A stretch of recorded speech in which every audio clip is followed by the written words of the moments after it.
ሄሎ። አቤት ማን ልበል? ዶክተር አመላላሽ ሰላም ነው? የማን አባ ነው አመላላሽ? አንተ ዶክተር አስመላሽ ነኝ። ማን ነህ? አላወቀኝም እንዴ? አስታጥቄ ነኝ። ምንቄ? አስታጥቄ የረሳኸኝ እንዴ? እንደውም ባለፈው ጆሮዬን አሞኝ መጥቼ የሽንት ምርመራ ያዘዝክልኝ። የመድኃኒዓለም ያለ አንተ እኔ ነኝ ጆሮህን አሞ የሽንት ምርመራ የማዝልህ? እሱ ይገርምሃል እንዴ? ጭራሽ ውጤቱን እኮ አይተህ እርግዝና ሊሆን ይችላል ጆሮህን የደፈነው አስወርደው ሁሉ ብለኸኛል እኮ። አስወርደው? አረ በፈጠረ የሰው ስም አታጥፋ። የሰው ስም አታጥፋ ምናምን ትላለህ እንዴ? ጆሮዬን አጥፍተህ።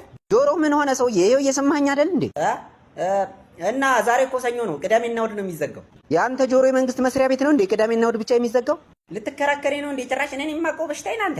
ይኸውልህ ወንድሜ ጆሮ የሰንበት ቀንን እየጠበቀ የሚዘጋ ከሆነ ይሄ በሽታ አይደለም ሰይጣን ነው። እሺ ጸበል ሂድ። ሙስሊም ነኝ። አቦ የራስህ ጉዳይ። ምን አባ ፈልገህ ነው የደወልከው?